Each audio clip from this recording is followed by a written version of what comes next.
Yes. Okay. Okay.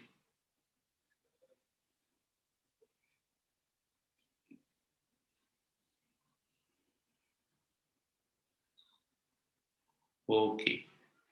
So this is the picture you should all know. Uh, what happens to the horizon scale? I draw this picture before, but today I'll explain it a little bit more in the whiteboard. Then I'll tell you. And basically, this first flat line is the during the inflation.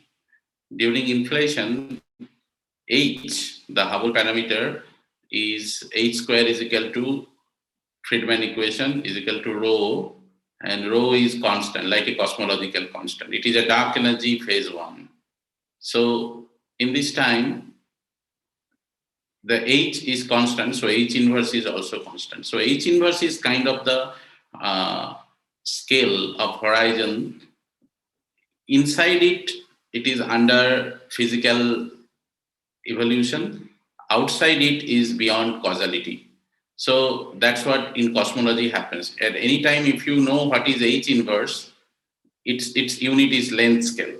Okay, H is 1 by time. So one H inverse is time, and times c. You have to multiply with the velocity of light. Then ct is the H inverse. So anything above this scale, this line is outside our universe, so they don't do anything. Means they are not under subject to physical laws. They are frozen. But once they come inside our horizon, you can see. Then in radiation dominated era, as we discussed 2 class back, that this goes as a square, and then in matter dominated era it goes as a to the power 3 by 2. So we are plotting as a function of a. So now you see, I'll explain you a little bit detail what is happening. Later I will share this picture.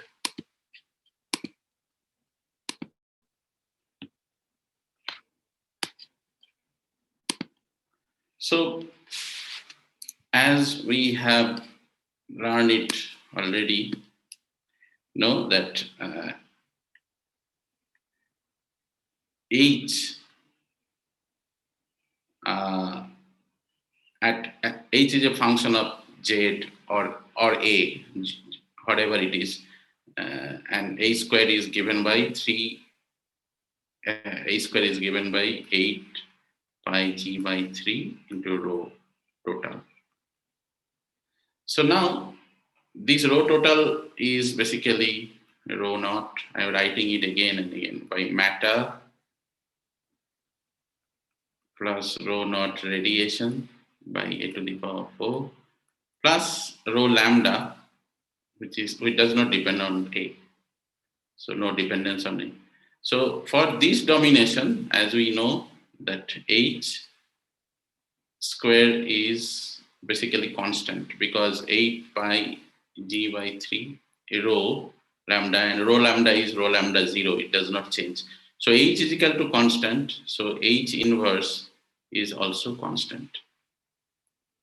Now h, if you see, it's dA by dt by a dot by a. So it has the dimension of 1 by t, 1 by time, because a and a get cancelled dimension. Anyway, a is dimensionless, so dt. So h inverse has the dimension is written like this, is basically dimension of time. So when we say h inverse, basically in natural unit, c equals to 1, but generally it is c h inverse is your physical, is your kind of horizon, Hubble horizon. So in radiation dominated era, we know that what was h? H is a dot by a, and we know that a goes as t to the power half So a dot by a ddt of this divided by again t to the power half is goes as 1 by 2t.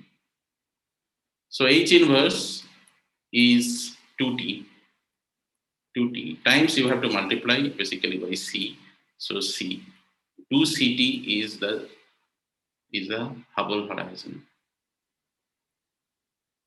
and we know that this is little bit higher than ct because the space is expanding. So you can see that H inverse, CH inverse tells you that what is the size through which you can have physical laws, means they can be in thermal contact, they can communicate with each other, but beyond this is 2ct in radiation dominator. But beyond that, in this distance, here, you cannot see them. And also they in this distance cannot be in thermal contact.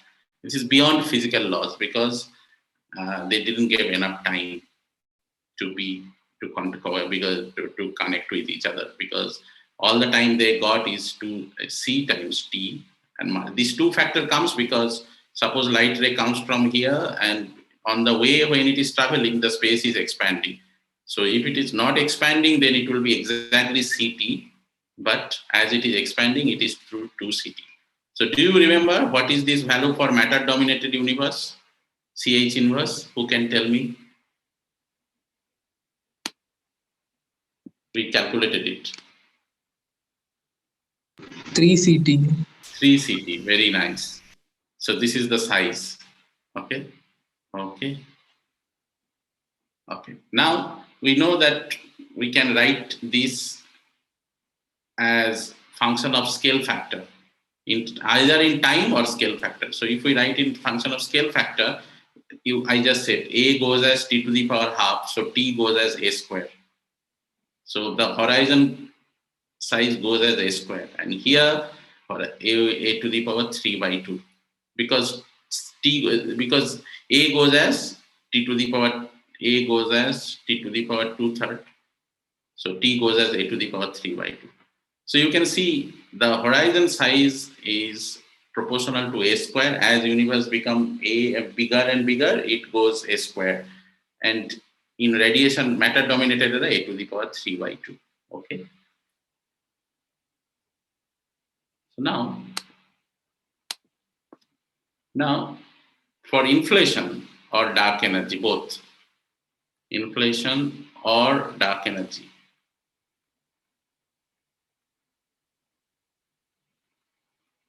what is ch inverse? Who can tell me how it goes? It is, I just told,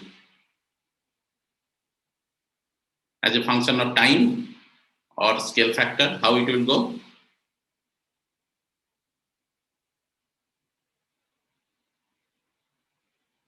You can hear me? Scale factor will increase by exponential terms. Scale factor will, I want to get the c times h inverse, the horizon side, Hubble horizon, during inflation or during dark energy. So you have to use the Hubble equation. A square is equal to rho 3, a square is equal to 8 pi g by 3 rho. Rho is rho lambda. So a square, so age is constant. Constant. So h inverse is also constant. So c times h inverse is constant. That means the size of the universe is not increasing in this inflation or dark energy time. That means the amount of stuff, the Hubble horizon is constant. So that means this radius is this ch inverse Hubble horizon is almost fixed. So now anything beyond Hubble horizon will not be in causal contact, but anything inside horizon will come in causal contact. Okay, so now let us draw that figure which I showed you. I'm plotting log A versus log of lambda. Lambda I is different length scale.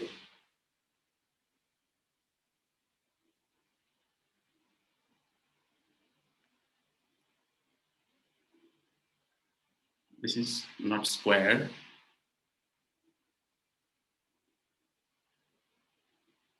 lambda I.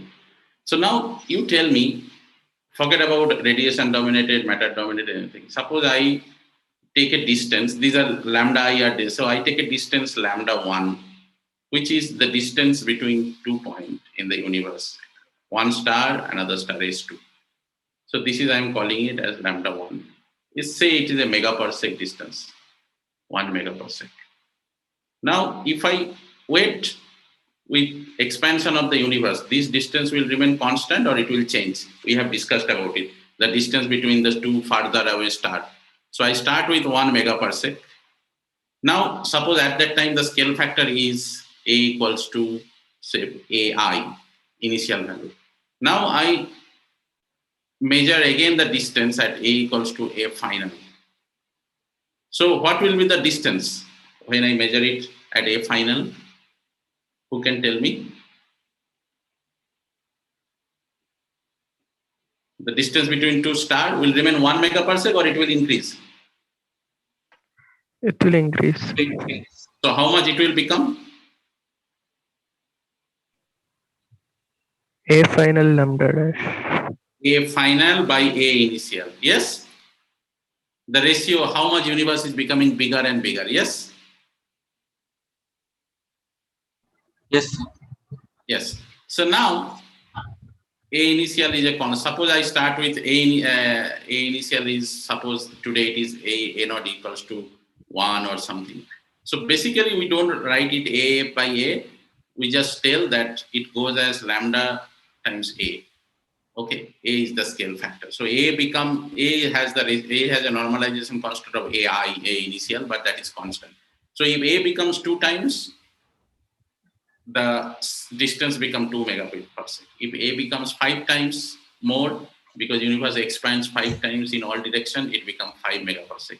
So in this plot, in log scale, it will be a slope log of lambda A versus log A. It will be a linear slope. Yes? 1. You got it? If I plot how it is growing as A. So here you can see, you will get a linear line. So that means if you measure it at higher and higher and higher expansion, you will see that it is becoming higher and higher. The log of lambda is becoming higher. Is it clear? I'm just plotting any length scale. So this is my lambda 1. Suppose I start with another distance, which is lambda 2, which is, say, distance between another star.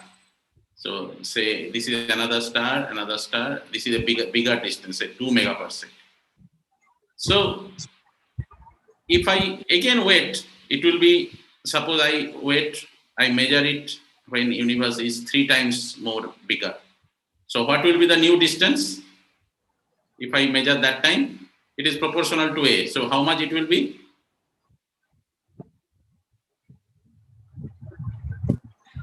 Who can tell? Suppose there was a distance between two stars is 2 megaparsec, and then I wait for scale factor to become 3 times bigger. As you wait, scale factor will become bigger and bigger. That is the nature of the universe. So then what will be the new distance? 6 megaparsec. 6 megaparsec. So that means this also is going, so I start with here, say it is 2 megaparsec scale. So it will also go like that. The slope is the same. Is all goes as A because I'm taking log of this. So log, I'm plotting log lambda I is basically log of this log of lambda A. So it is log of lambda plus log of A with a coefficient because log of this is, if I take log of that, then log lambda plus log A. So the coefficient is 1. So this is a graph with a slope 1, 45 degree. So if I take a bigger and bigger distance, it will also go like that. 110 distance. So this means you start with any distance and you can tell after expansion how much is the distance has bigger and bigger. So now it is true for wavelength also. So I start with the wavelength lambda. It will become 2 lambda, 4 lambda, 5 lambda, depending on value of A. Because we have seen that radiation also stretches. Is it clear? The wavelength also stretches. We have done it before in photon. Yes? Yes, Yes. sir. So now the most important thing is happening, so which I am going to draw now. So not now I am going to share with this one. So now you see this H inverse is constant during inflation in the beginning expansion of the accelerated expansion H inverse. By the way, how the scale factor goes this time, you know it, no? E to the power lambda. You remember e to the power lambda t, exponential expansion, yes? Yes, but H is constant. So if you start with any small scales, scales means some wavelengths which are say which were inside the horizon, but they will stretch as the universe expands. So they will stretch as lambda a, and it will become bigger and bigger. And we can see they're crossing and going out of the Hubble horizon as the inflation is happening. Is it clear? You see that they are going crossing and going up, but Hubble horizon is constant. Yes. Yes, sir. So if you have many wavelengths, any wavelengths in before inflation, any energy, quantum mechanics is basically all about wavelengths. That time universe is very small. So whatever energy you have in the form of wavelength, different radiation or anything, they will be all thrown out of the Hubble horizon very fast. So that means inside the Hubble horizon, you almost have emptiness because all are going out. And now this slope is 1, it goes as A. But now universe starts with radiation dominated where inflation ends, I call it A end here. And then it goes as what is the slope here in radiation dominated era? Who can tell? We just did last slide. How the horizon H inverse goes as a function of scale factor in radiation? A square. So the log A it will be a slope of 2. Yes, I am plotting in the log scale. Yes. So which one will be higher slope? This one or the physical scales, lambdas, different wavelength? Which one will be the higher scale, higher slope? Radiation. Radiation. So that means again they will come inside some of the scales. And then, so if I draw a scale here, smaller scale, they will enter the horizon. So now let me go back. And then same is true for matter dominated.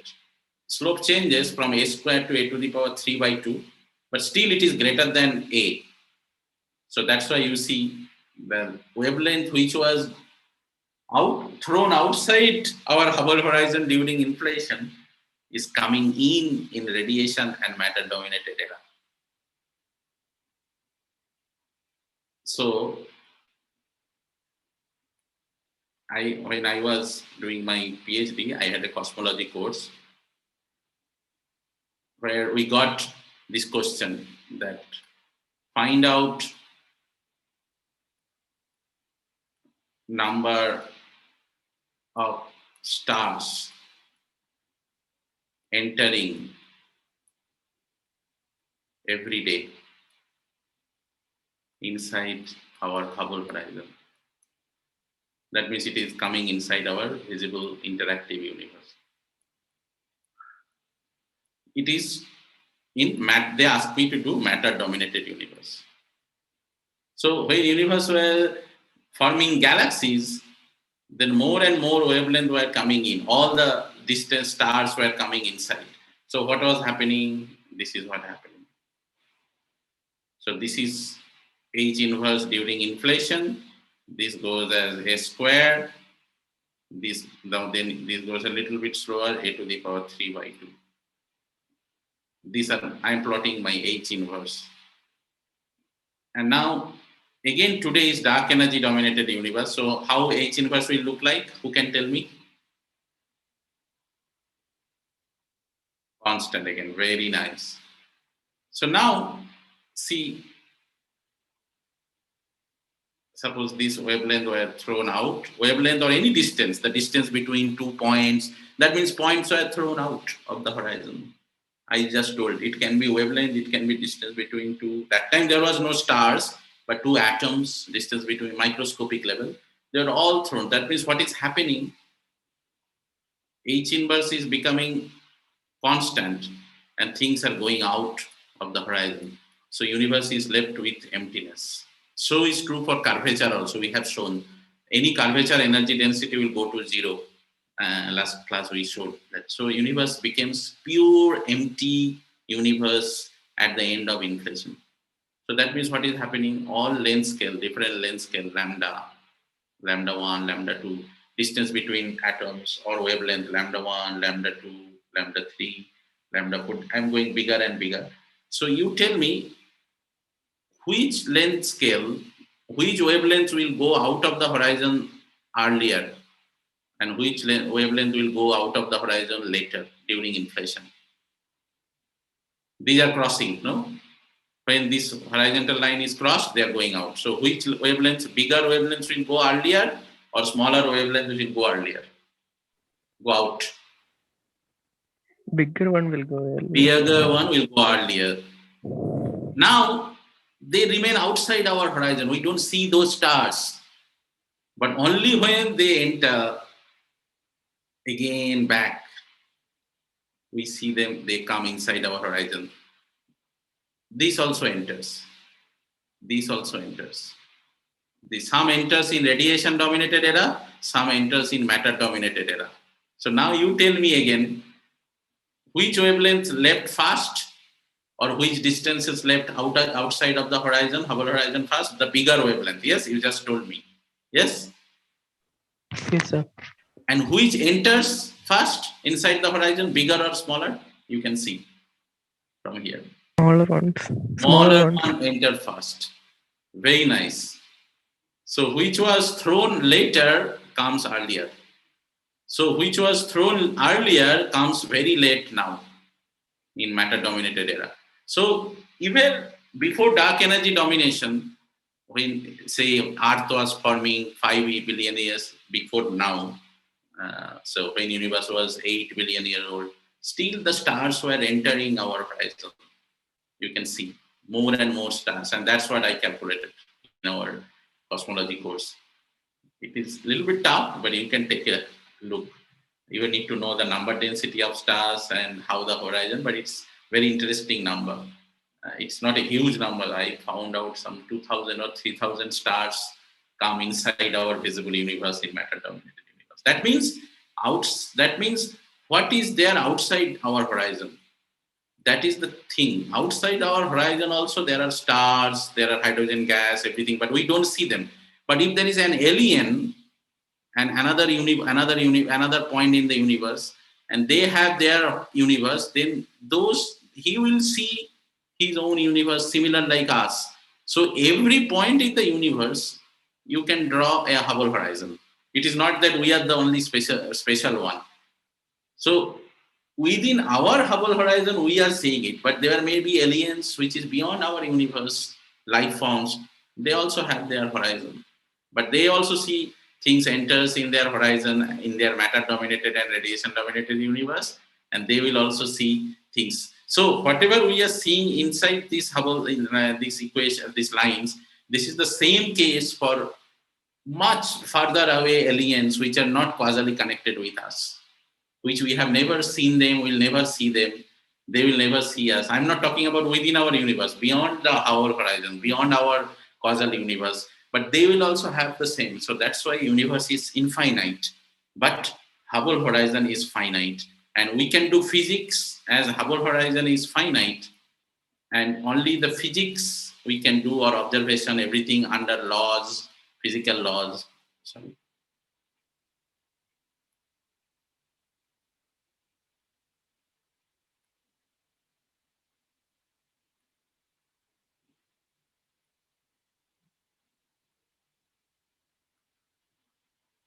Physics, under physical laws, everything that is finite. So that means we as Earth, as human race, we have our finite H inverse. and we can only do things, and things enters inside in matter dominated and radiation dominated universe,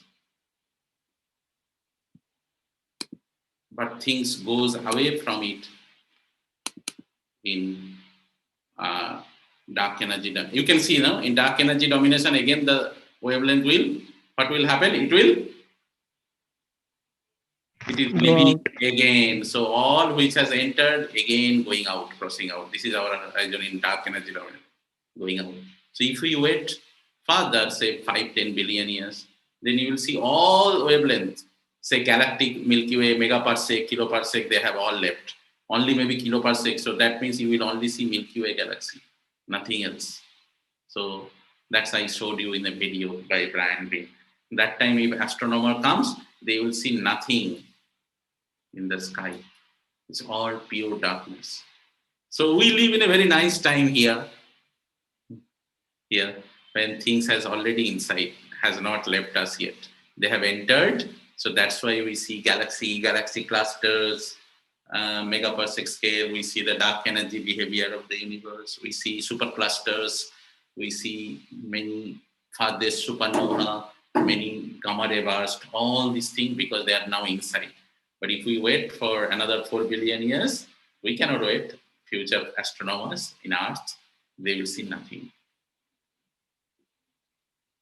So is this concept clear now? Yes? Yes, sir. Yes, this is very interesting. See, so we were empty at the end of inflation, they throw it out. Then as in radiation and matter dominated, they start coming in. Okay. Now here I will show you that though inflation is completely empty, so now what happened next? That is the today's class also. So universe, this is our at the end of Hubble horizon, inflation, at the end of inflation, end of the inflation is empty, but filled with this empty space energy of rho lambda. We call it rho inflation. That time we don't call it lambda because this rho lambda generally we use the name for dark energy, which is at present time. But they are very similar, but in a very high scale. So rho inflation. So this inflation is our unknown energy of the empty space. It is like a dark energy version 1. It's from nothing. It is not from something. So this is all pervading space, this rho energy density. Then what it does when inflation stops, this rho energy, its latent heat produces a very hot plasma everywhere. So this unknown energy of nothing suddenly creates hot plasma, super hot, that we call Big Bang. So as a cosmology student, you should know the Big Bang is not the initial expansion of this blow up of the point. We don't know what happened. Big Bang means just after the end of inflation, which is around 10 to the power minus 27 second, inflation ends. Then suddenly, so it is also a very small number. You can see 10 to the power minus 27 second. Universe was pretty fast. Okay, it did not. It can do its homework very fast, not like us. Okay, so hot plasma was given to us. With everything is super hot. Everything is moving in the speed of light. Almost. So relativistic hot. Relativistic plasma. This is the creation of particles from unknown energy called inflation. Now, as inflation is a quantum mechanical phenomena, so though it is empty, but this energy fluctuation, it is quantum mechanics. This energy, as I told you, it is like a ground state energy of the simple harmonic oscillator, H cross omega. Sorry, H cross omega not. So you have to sum over it, all the point. And there is a fluctuation of quantum fluctuation. It is not totally homogeneous. You know that in quantum mechanics, you cannot get a totally homogeneous system. There will be a fluctuation, either in delta x, delta p, or delta e, delta time. Yes, you all know? Yes? Yes, sir. Delta e and delta t is a cross. So there will be different point will be fluctuating different energies. So when this inflation also creates the particles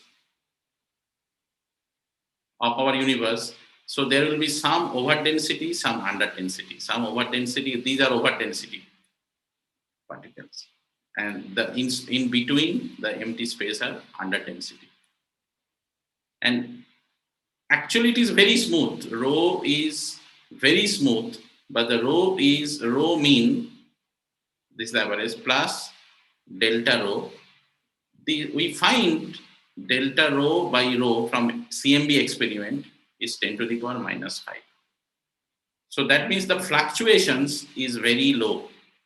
That means if you find CMB temperature 2.7 Kelvin, that means plus minus 0.0000 some number will come. Then maybe 1 or 2 or 3.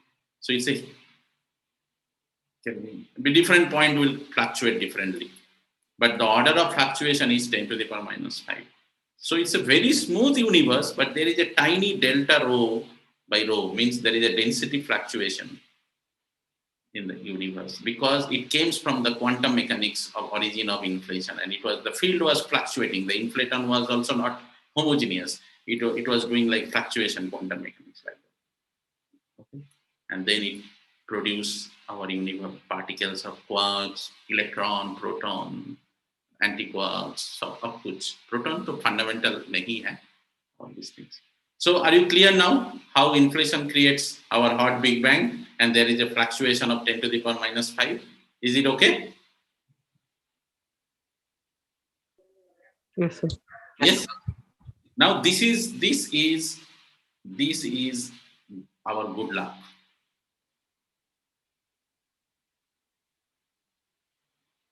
Very much. This is almost like a graceful thing. Why?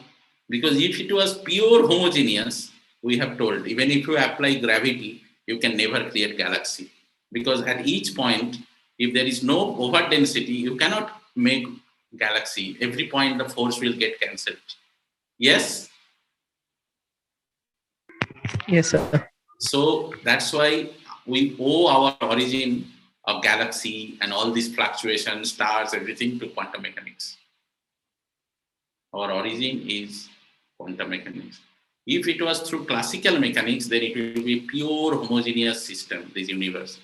There will be only 2.7 Kelvin gas of CMB. That's the latest, earliest we have ever observed. But luckily, we have seen this, there is a fluctuation of 10 to the power minus 5, and quantum that we cannot do in this class. It needs quantum field theory. Quantum theory of inflation that the string theorists do, they exactly produce 10 to the power minus 5 fluctuation of delta rho by rho by doing quantum calculation. So this is a magic that we do quantum mechanics, we predict 10 to the minus 5 and we observe 10 to the minus 5 in the CMB temperature.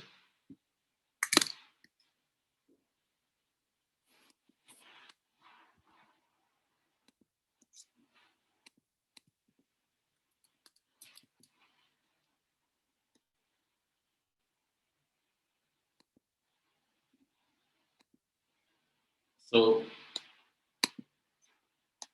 I'm sharing a screen. So all this thing you are seeing here, no? This one is just that homogeneous, but the red one is little bit high in temperature, blue one is little bit low, and the fluctuation is 10 to the power minus 5. So average temperature is 2.7 Kelvin, but the fluctuation, it is not exactly same color. You see the tiny fluctuation. So this was the universe when universe is very baby in radiation dominated universe. Okay. And there was no stars, no galaxies, but these tiny fluctuations were there in both photon as well as both electron density and matter density. So then what happens?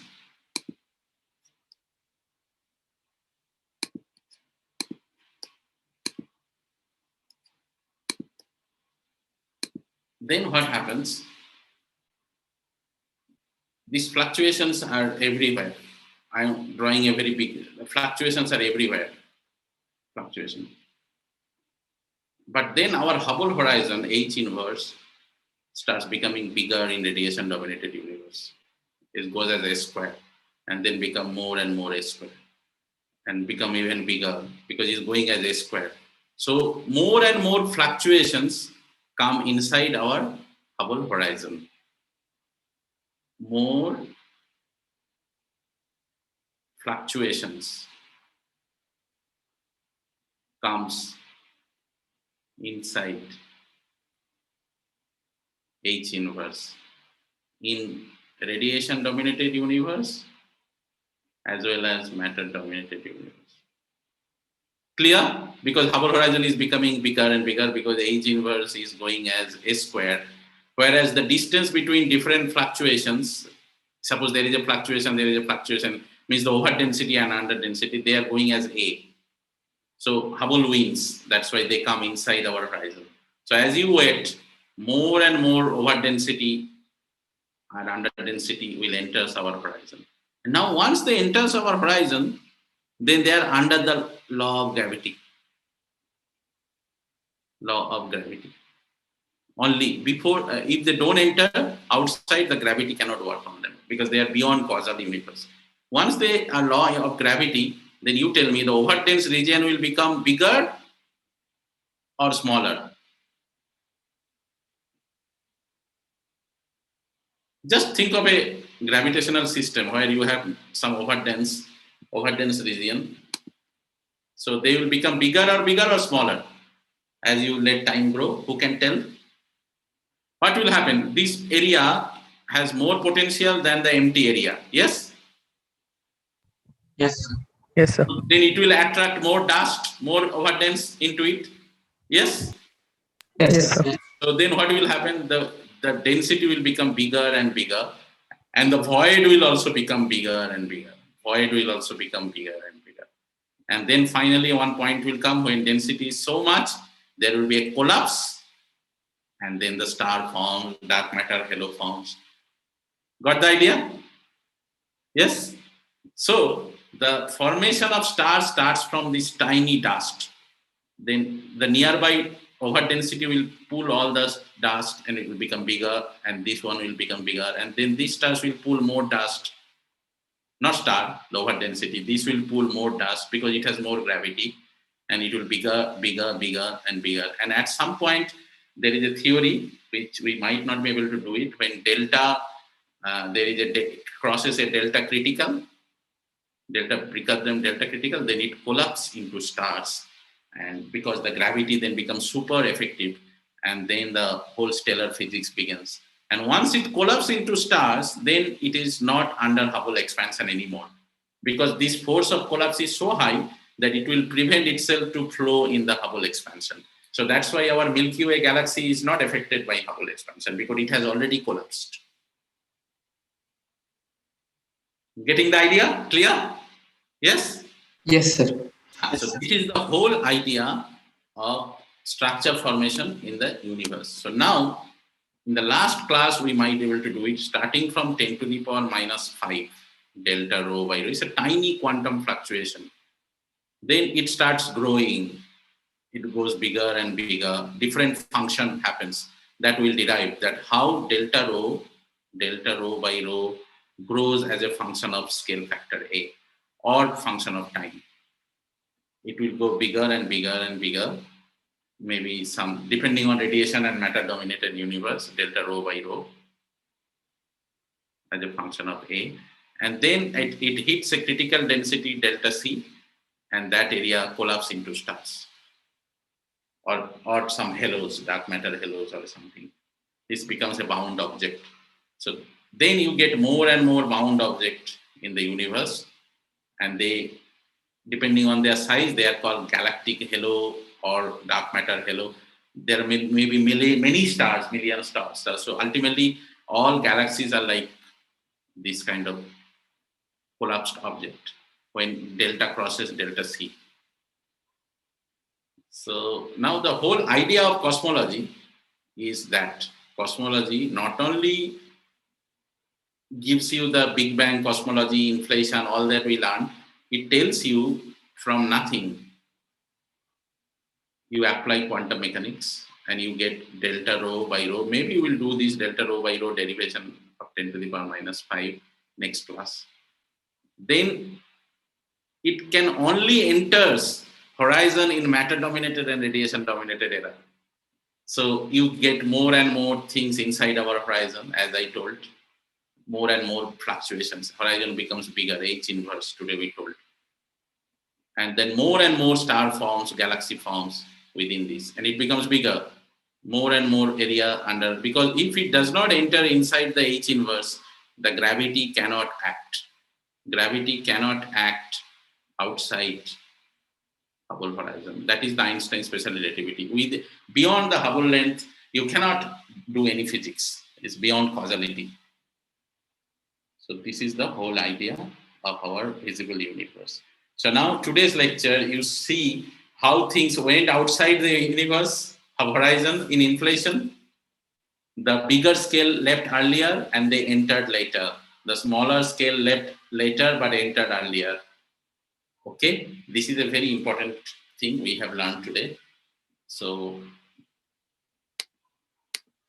this is very important. Bigger disk scales leave early and enters late. Smaller distances, smaller fluctuations, smaller scales leave later but enters early. Now, any delta rho by rho, it is in the physical space, distance x and time, because the fluctuations are happening here, here, here. So you can do a map. The CMB map I show you is a physical space map. Now, people, what they do, you must be knowing that you do a Fourier transform and go to a K mode where you get then some delta rho by rho K. It is in Fourier space. Time you get a Fourier transform and you get a coefficient. There is a coefficient of this Fourier transform. And that integral is there from 0 to infinity. You know Fourier transform, right? Yes, sir. Then each Fourier mode has this K. So this K goes from infinity. So you can expand this into a different Fourier mode of summation of different delta rho K. This is Fourier mode, Fourier transform. In Fourier space, it becomes the sum. And each K has a wavelength, K is equal to 2 pi by lambda. You know that, no? Yes? Yes, sir. Yes. So that's why when we say different length scale, wavelength or perturbation, these perturbations, we can explain it, transform it into different length scale. It becomes a sum of Ki. That means smaller scale perturbation, larger scale perturbation, medium scale perturbation, depending on the wavelength lambda. It varies from 0 to infinity. So basically, what is Fourier transform? It is like a superposition of different wavelengths, bigger, smaller, medium, and in each wavelength, you have a coefficient this, and that is the whole idea of Fourier transform. So now, as this is a linear combination, linear theory, Fourier transform is not a non-linear transformation, it's a linear transformation because the coefficient does not depend on the rho. So it's a linear theory. So it's basically like this, C1 plus the delta rho of K1 plus C2 delta rho of K2. These are Fourier mode, C3 delta rho of K3. So as this is linear in K space and goes up to infinity, this each mode, like when you expand your any function, like you expand a Dirac delta function and you go to Fourier mode, it is a sinusoidal of different wavelengths. So each wavelength perturbation in Fourier space, they evolve independently. They don't interact with each other, and that is called linear perturbation theory. That means you go to Fourier mode and then you solve for their delta rho, and then this idea of horizon crossing will come now. So the delta rho of K space, say of delta rho by rho, sorry, in this K space. So they have also small wave number and bigger wave number. So do you know bigger wave number? If K is small, that means the distance is large or less?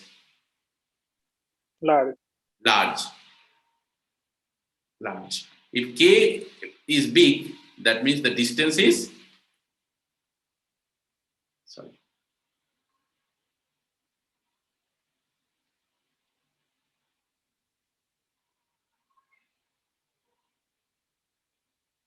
the distance is small. Small for K high value. Distance is large for K small value. You know that? Because lambda is equal to 2 pi by K. Yes? Yes? Yes, sir. So now you tell me, in the Fourier mode space, the different wavelengths are there.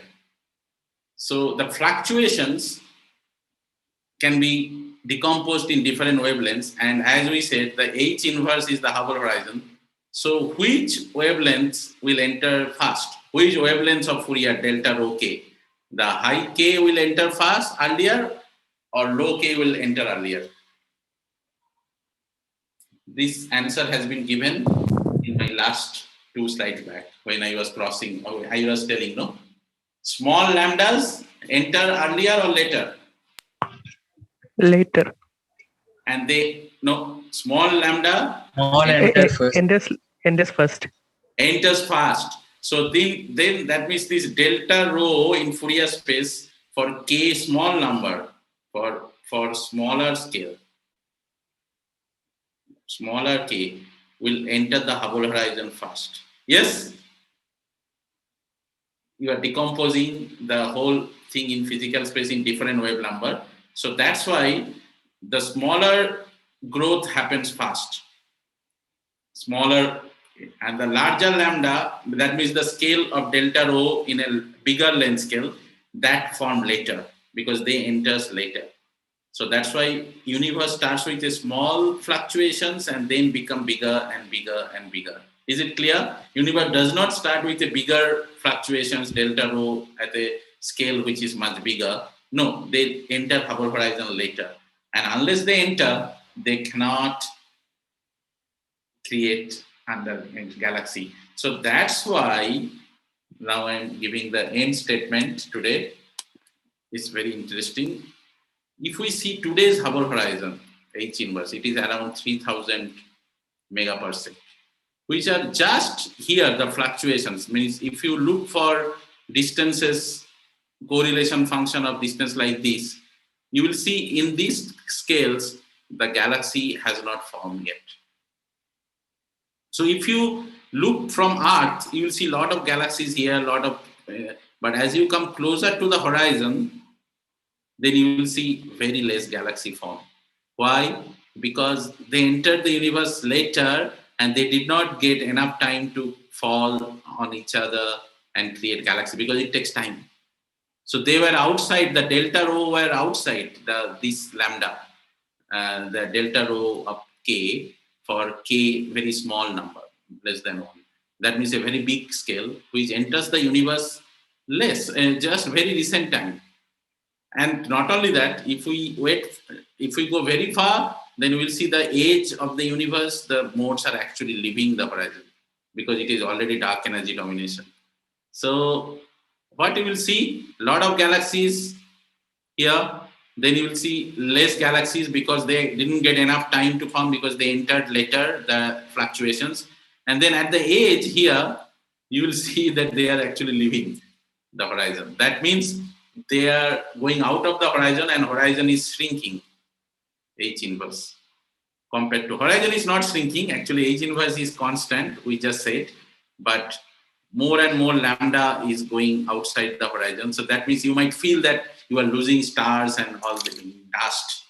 So is it clear or you have questions? Yes? So, smaller length scales will, like lambda will enter first. That Yes. means larger k will enter first, right? Yes. Very nice. Larger K will enter. So you will, if you go into the Fourier space, you will see delta rho by rho for K much bigger than 1. This has collapsed already and formed small structures. But delta rho by rho, which for K space, K less than 1, it just entered and trying to collapse or has left the Hubble horizon again. It enters, tried to collapse, but again the dark energy expansion takes them out. And the moment they are out, they cannot do anything.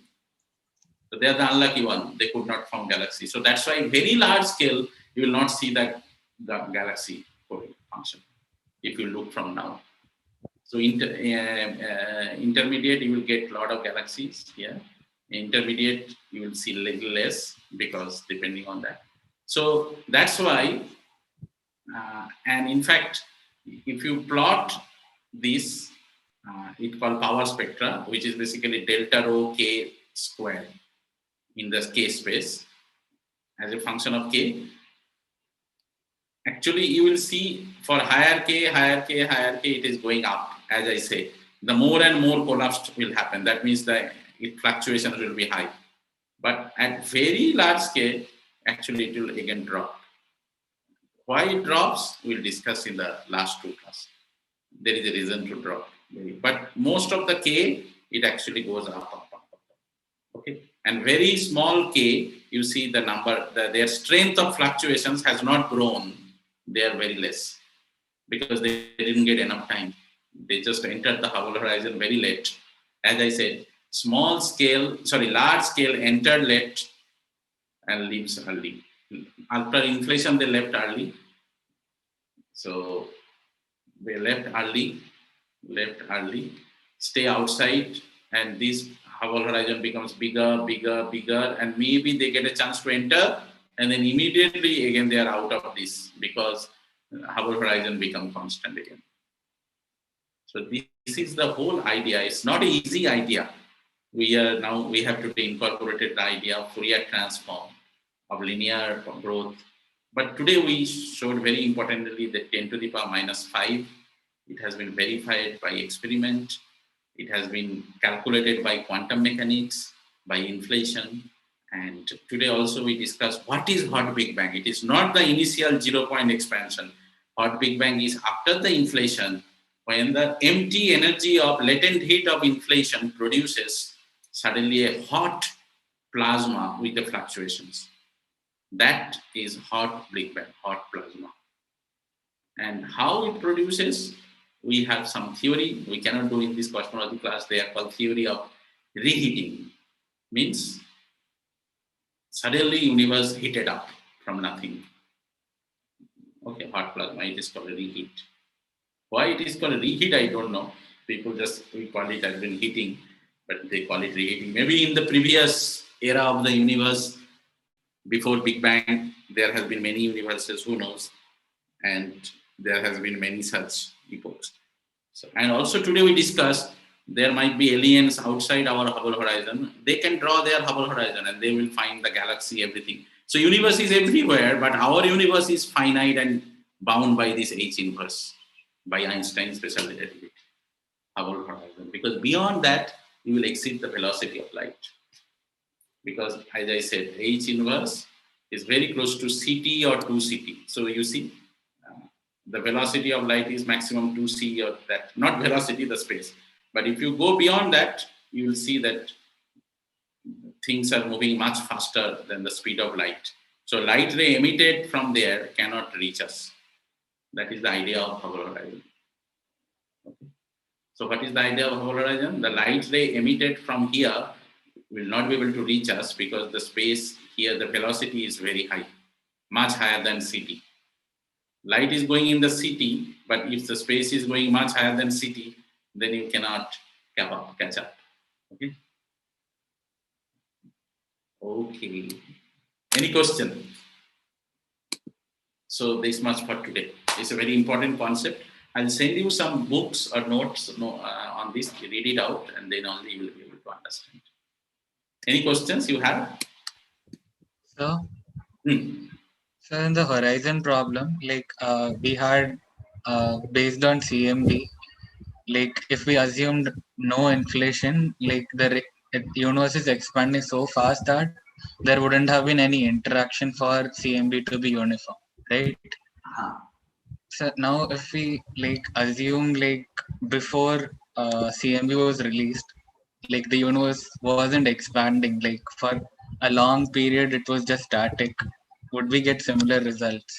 Instead of inflation, if the universe static for a very long period, then not expand. Even the problem will be worse. Basically, the idea is here.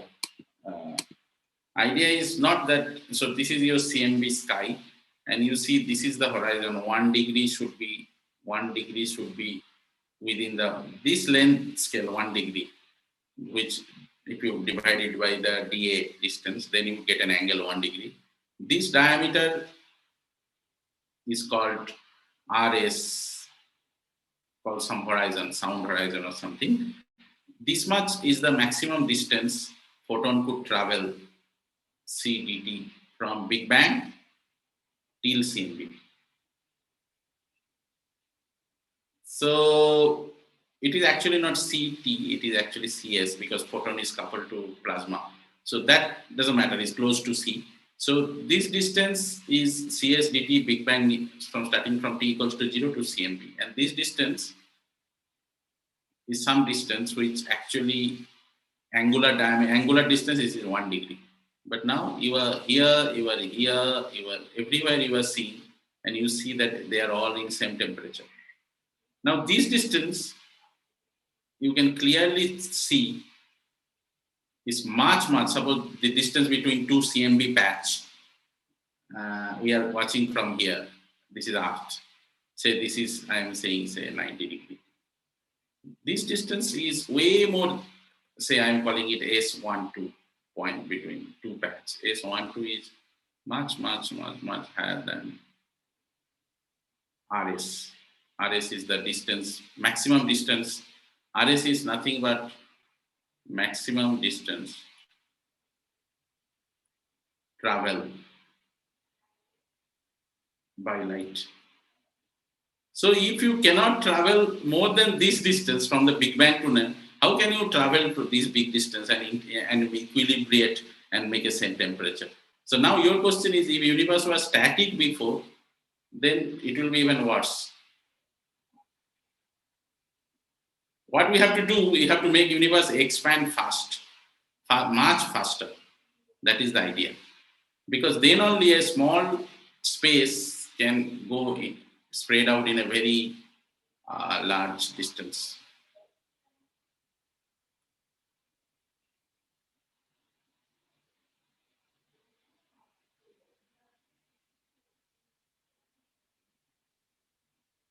So then these 2 points, it throws out, as I said, inflation throws out scales out of the horizon. So you come out of the horizon. So this point and this point seems like they can never interact with each other if they just travel by the speed of light. But space has helped them by expanding much faster. So if you say it's a static, then it will be even worse. You need to expand the space much faster than speed of light to at some point to make them beyond horizon. Okay, so that's the idea. So you will make it worse. Okay. Sir. Yes. Sir, can you explain? The galaxies are not formed at the edge of our Hubble horizon. Yeah. So actually, it is not totally exactly formed, but number densities are very less because it's the distance. So when we take suppose we are Earth here, we are trying to see the galaxies at the edge of the universe. So this point, these fluctuations here at very large distances. So what we see actually is not just this. It's called, I skipped it, it's called 2-point correlation function, density function, correlation. That is how the statistics is done. That means you take a length scale, say 2000 megaparsec, very high, and you try to find how many galaxies. I'll take the ruler and I'll rotate in different directions. So this is my ruler of this. I take here, I take it here, I take it here, I take it here, and I want to see that how much galaxy has formed within these two distances, because that is what is very important. I'll give you an example. This is very crucial. I have not done the statistics in this cosmology course, but it's related to Fourier transform. I'll tell you this idea. Say, this is your Earth here, and this is Moon. And here you may find far away from here, maybe Sun.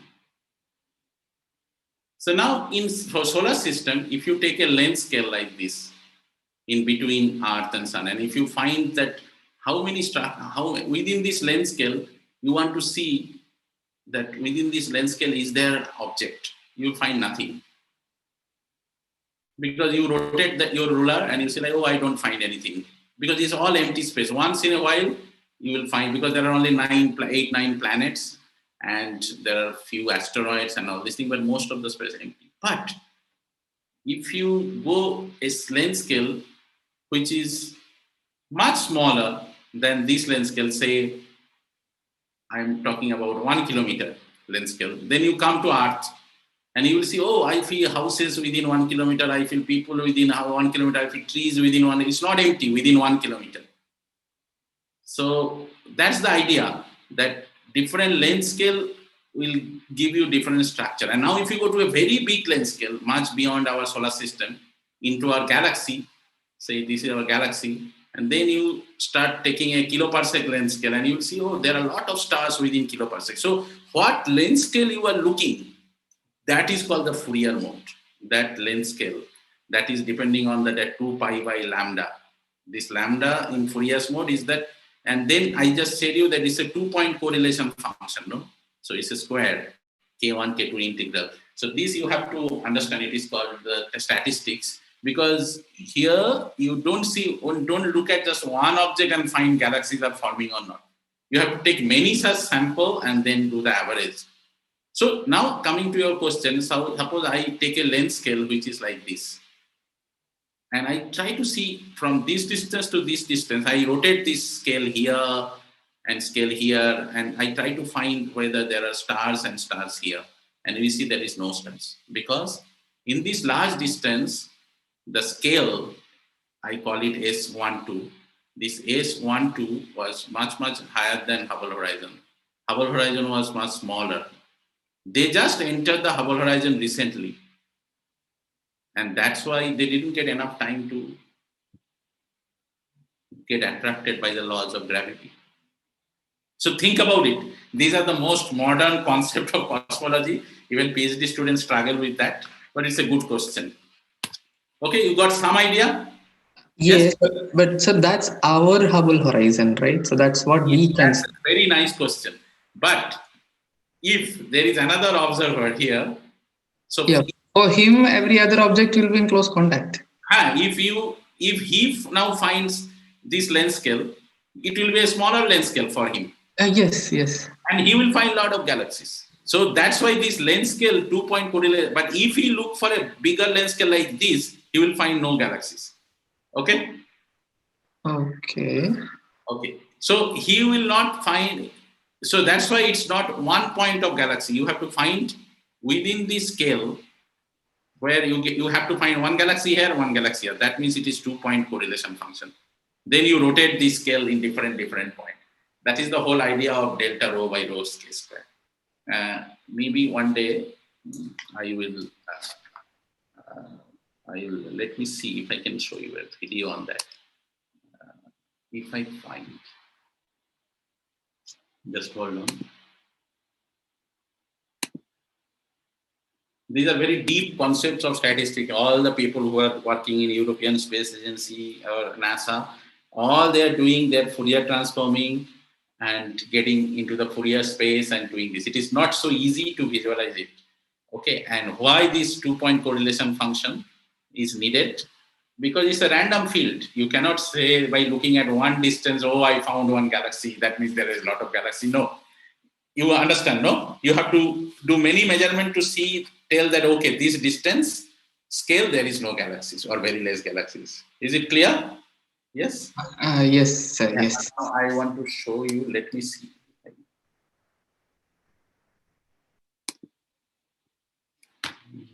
This is a video I saw. Let me see.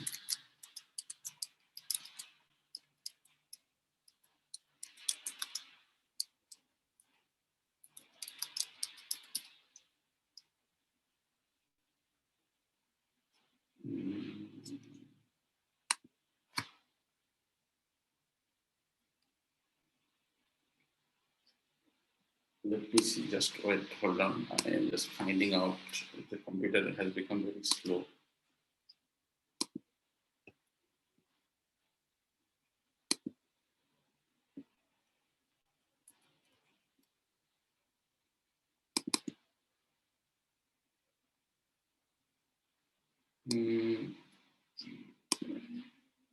Okay. Let me see if I get.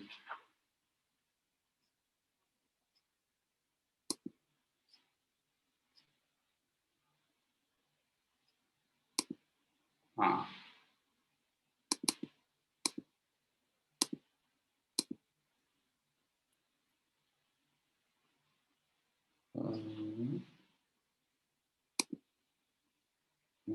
Are you there? Yes, sir. I'm trying to find out a video. If I find.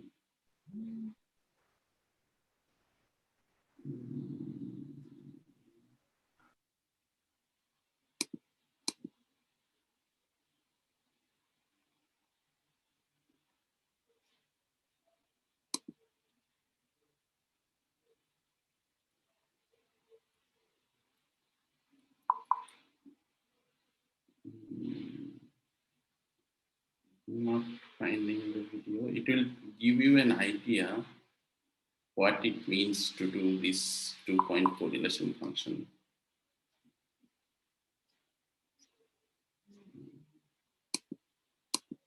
Okay, you don't find it. Let me just try once again in my computer.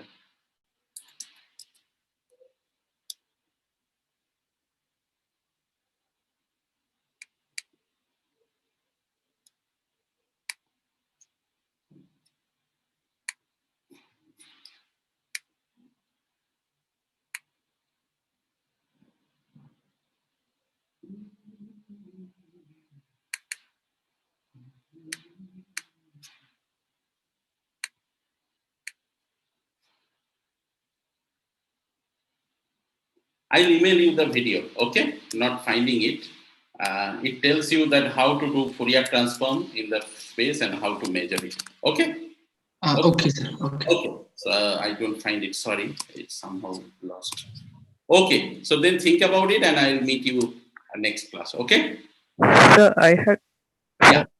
I had similar doubt. Like, so you said like gravity won't be dominating in the horizon that scale at far distances. So the galaxies won't be forming there as things have just ended on the horizon. Huh? As length scales, larger length scales have just ended our horizon, so we won't be observing matter to form galaxies and all there, right? Hello. Yes. So what's the question? So you said like gravity won't be dominating there. No. It will be dominating, but it didn't get enough time because unless you enter the horizon, gravity cannot act. Okay, so that's the limitation of our observational scale, right? Yes, but that's the you are asking a deeper question. In fact, if there is another alien which is beyond horizon, but he can draw his horizon, which will be our horizon size. Yes, and Yes, sir. he will see there is galaxies, but we will not see. That's why it is not one point. We have to look for this 2-point correlation function. So that's the you are asking very nice question, and these questions are very important. But it answer is you have to think about it. So here it is. It is our horizon, and we take a ruler of this length scale. It's a scale, and we want to rotate this ruler in different position. And our goal will be like how many times we find galaxies with a distance of this ruler, which is beyond this horizon size. Our attention universe is this. Is it clear? So we take the ruler, and if there are many structures in this distance, we'll see that, oh, I have found galaxy in this distance. I have found galaxy within 3000 megaparsec. I have seen galaxy. That means the distance between these two galaxies, delta rho by rho k square, this k belong to a distance 2 pi by lambda, where lambda belongs to the horizon size. This is the thing. Now, if you draw, and you will find, if you plot delta rho by rho, this is an observed quantity from the universe, you see it's almost close to zero. And it goes up as function of k. So in smaller scale, as I said, here in this distance scale or this distance scale, smaller scale, you will find a lot of galaxies. Goes up, and then it falls for some reason that I have not talked today. But it is true that you will find a very small value. That means it got little time to, so it's this S1 and S2. So lambda S1, S2 was outside the horizon. That's the logic. So you cannot grow the density perturbation in this length scale.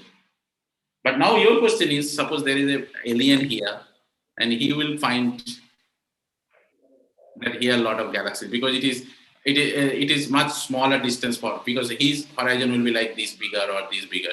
Yes. Yes, sir.